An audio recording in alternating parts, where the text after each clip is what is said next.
दोस्तों, आज रोजाना हिमाचल के साथ हैं कांगड़ा विधानसभा क्षेत्र से बतौर आजाद प्रत्याशी चुनावी मैदान में उतर चुके अमित वर्मा समाज सेवी से राजनीति में आए और अब क्या उनको लग रहा है किस तरह के कांगड़ा के मसले हैं और क्या क्या वो करना चाहते हैं कांगड़ा को लेकर।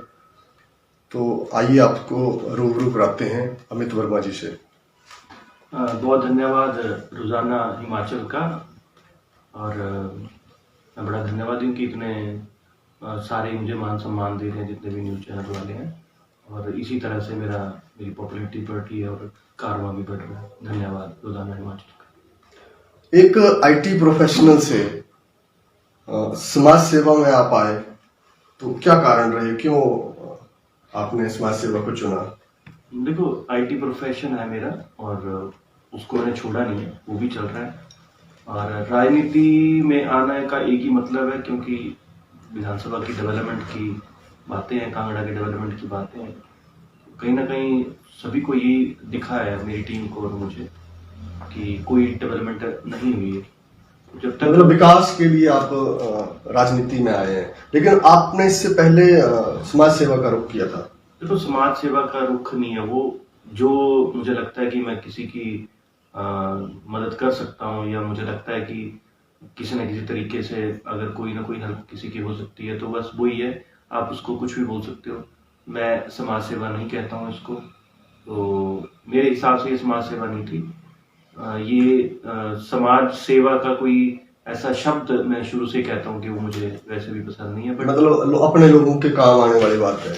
हाँ, अपने हो लोग, बाहर के लोग हों, कोई भी हो, जो भी मुझे लगता है कि मैं कर सकता हूँ तो वो मैं करता हूँ, बस इतना ही है। बाकी राजनीति इसीलिए शुरू की है कि उसके बाद काफी सारे हम काम करवा सकते हैं और काफी सारी डेवलपमेंट। मतलब जो आप लोगों के काम आ रहे हैं वो ठीक से आप उनके काम आए, इसलिए राजनीति में आए आप। देखो, मैं जो कर सकता हूँ मैं कर रहा हूँ, लेकिन सड़कें, पुल, लाइटें, पानी, ये सब चीजें एक बिना पावर के रहते हुए ऐसा कुछ नहीं हो सकता। इसीलिए मैंने ये क्षेत्र चुना हुआ है अपने आईटी प्रोफेशनल के साथ साथ। अच्छा, शुरू से ही आपने बतौर आजाद प्रत्याशी सोच लिया था चुनाव लड़ने का, या किसी पॉलिटिकल पार्टी से आपने संपर्क किया? नहीं, मैंने शुरू से ही अपना आजाद प्रत्याशी के ही उसमें लड़ने की सोची थी। ना ही मैंने किसी पॉलिटिकल पार्टी को रीच किया है, ना ही उनको अप्रोच किया है।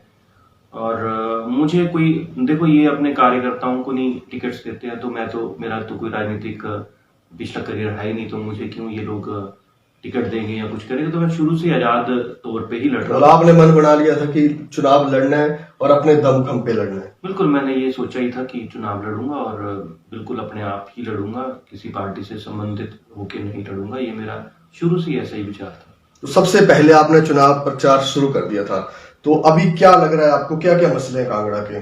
कांगड़ा के बहुत मसले हैं, जंगल क्षेत्र में बहुत मसले हैं। कांगड़ा शहर की बात करूं तो बहुत मसले हैं। कांगड़ा शहर में सीवरेज की व्यवस्था वैसी की वैसी है, हर जगह उनके ढक्कन खुले रहते हैं और लोगों को बड़ी परेशानी होती है।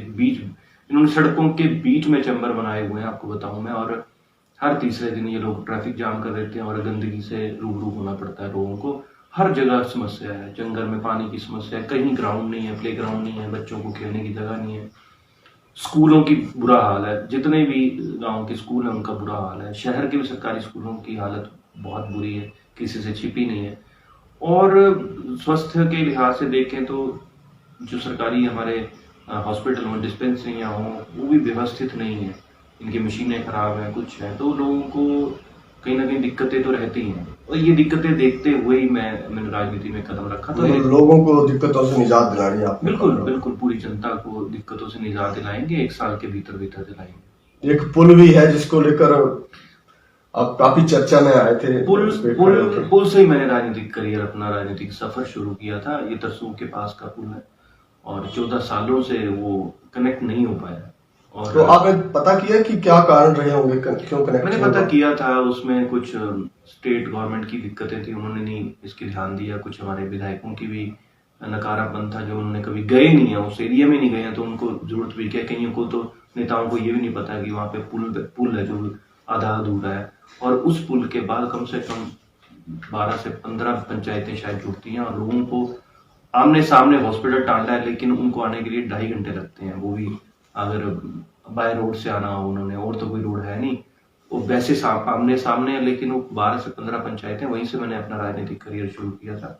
तो उस पुल को लेकर क्या आपका उस पुल को लेकर कुछ नहीं, उसके जैसे ही मैं पावर में आऊंगा, मैंने इनको वायदा किया कि 3 महीने के अंदर अंदर, 3 महीने के भीतर भीतर हम इसके काम को शुरू करवाएंगे बिना किसी प्रॉब्लम के। 3 महीने के अंदर अंदर इसके मतलब सबसे पहला काम जो है वो उस कनेक्टिविटी दी जाएगी उस पुल को। देखो, सबसे पहला काम तो है ये, लेकिन पहले काम एक ही काम ऐसे नहीं चलेगा, पैरेलली सब काम मतलब आपने सारे काम जो है पैरेलल चलाने, सब पैरेलल काम चलेंगे। सब जगह के जो काम जल्दी होने वाले हैं हम उनको जल्दी करेंगे। मैंने कहा है कि 1 साल के भीतर भीतर हम 0 प्रॉब्लम्स रहने देंगे अपनी विधानसभा। सबसे पहले चुनाव प्रचार अभियान शुरू किया था, तो अभी कितनी बार आप टच कर चुके हो क्षेत्र? मैं हर क्षेत्र में 3-3, 4-4, 5-5 बार जा आया हूँ, और लोगों से अच्छा कनेक्शन है। लोग पर्सनली मुझे चाहते हैं, प्यार करते हैं, और मुझे बुलाते हैं तो मैं जाता हूँ।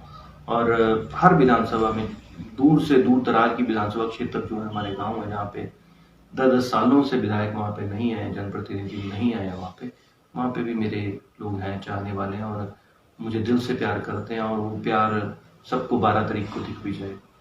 मतलब आप सबसे पहले प्रचार शुरू करने का फायदा ये रहा है कि आपको, कि आप कई क्षेत्रों में 2-2, 3-3 बार जा आए हैं।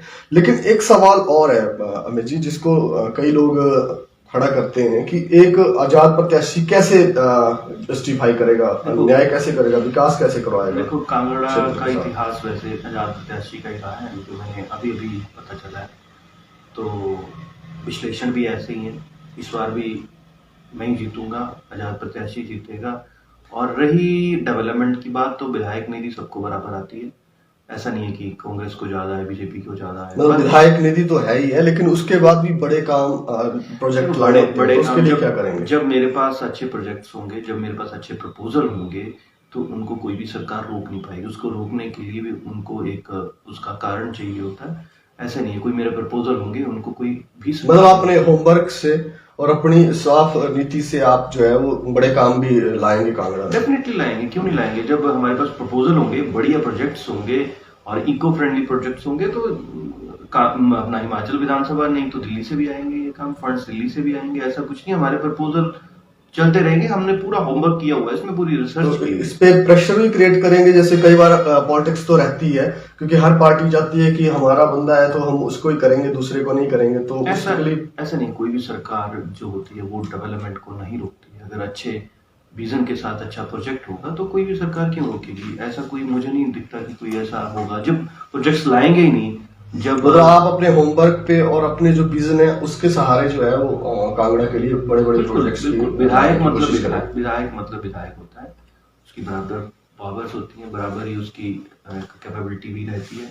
तो मेरी कैपेबिलिटी जो है वो मेरा विजन है, और जनता की प्रॉब्लम्स मेरे सामने है, पूरे विधानसभा की प्रॉब्लम्स मेरे टिप्स पे है, किसको क्या दिक्कत। कोई ड्रीम प्रोजेक्ट जैसे कुछ बड़ा जो आप करना चाहते हैं कांगड़ा में? मेरे ड्रीम प्रोजेक्ट्स में चंगर क्षेत्र में एक जलाड़ी और खर्टी का पुल है, उसको अगर मैं जोड़ दूं तो ये सारा नंदरूल एरिया, सारा चंगर एरिया एक टूरिज्म से लिहाज से डेवलप होगा। एक मेरा ये कुछ ड्रीम प्रोजेक्ट्स में है।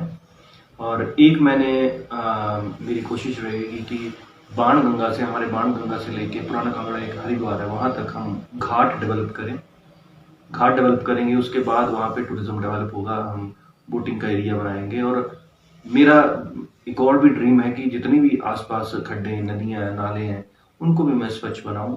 उसके बाद मेरा एक और प्रोजेक्ट है कि पुराना कांगड़ा की जितनी भी सड़क है उसको टूरिज्म के लिहाज से डेवलप करें, उसको माल रोड के लिहाज से डेवलप करें, उसमें कैफे हो, अच्छे बैठने के लिए हो।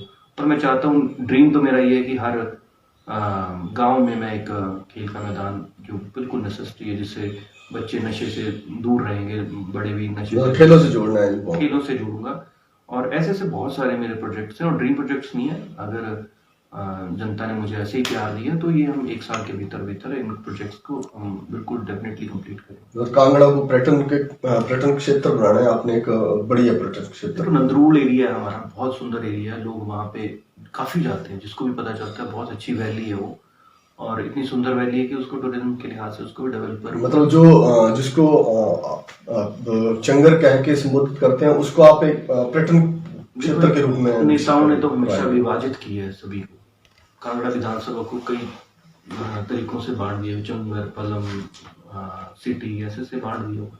मैं सबको एक बनाऊंगा, सब जगह विकास होगा, सब जगह जो भी दिक्कतें हैं, शहर में फुटबॉल की दिक्कत है, शहर में आपके सीवरेज की दिक्कत है, शहर में कोई पार्क नहीं है, ग्राउंड एक है उसका बुरा हाल है ना। ग्राउंड में ये कभी रोड शो होते हैं, कभी कुछ होता है, तो ग्राउंड बच्चों के खेलने के लिए उसी तरह से हम अपनी कार्य प्रणाली करेंगे। और जैसा कि हर गांव में और शहर में एक बराबर जो भी जिस भी चीज की शुरुआती जो जरूरतें हैं वो हम सबसे पहले उसी काम को करें। मतलब आपने एक तो पर्यटन के क्षेत्र में विकसित करना है, क्षेत्र पर मूलभूत समस्याएं हैं जो उनका भी हल करना है।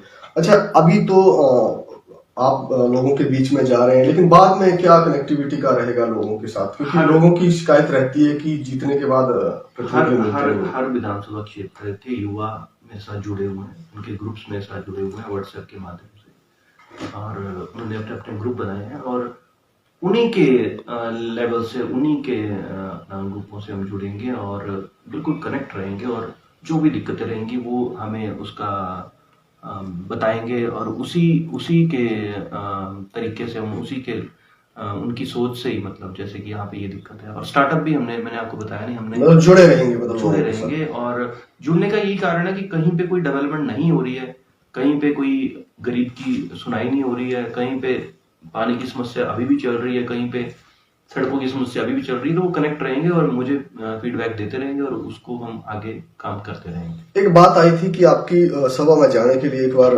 रोक रहे थे, आपने इस तरह का आरोप लगाया था कि बंदे रोक रहे हैं, फिर आपकी सभाएं जो है, नुक्कड़ सभाएं या जो चुनावी सभाएं जो उनको उनमें आने के लिए रोक रहे हैं, तो दोबारा तो नहीं इस तरह का मसला पेश आया आपके? चलो, ऐसे मसले आते रहते हैं, जो राजनीतिक लोग होते हैं वो इस तरह के हथकंडे भी अपनाते हैं। जब कोई नया चेहरा आता है तो ऐसा होता है, पर लोग फिर भी आ रहे हैं। और 12 तारीख को जब भी इलेक्शन होगा, उसके बाद 8 तारीख को आपके रिजल्ट निकलेंगे, तो जिन जिन लोगों ने ये काम किया तो जनता उनको बता देगी कि डराने धमकाने का तो काम रहा नहीं आज के टाइम में। सब लिटरेट हैं, सब पढ़े लिखे लोग हैं, और मुझे नहीं लगता कि ये डरा सकते हैं। लेकिन वोटर को जो वोट का अधिकार है वो एक बंद बूथ में होता है, वो अपने तरीके से डालेगा और डेफिनेटली टॉर्च ही जलेगी और सब जगह रोशन होगी।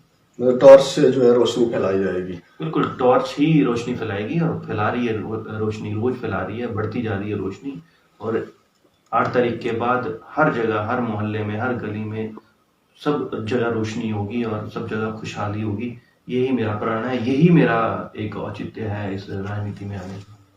तो अमित जी, आपको बेस्ट विशेष चुनावों के लिए, आप हमारे साथ जुड़े। Thank you. रोजाना हिमाचल का बहुत आभारी हूँ मैं कि मेरी आवाज़ पूरे कांगड़ा विधानसभा में पहुँचाएं।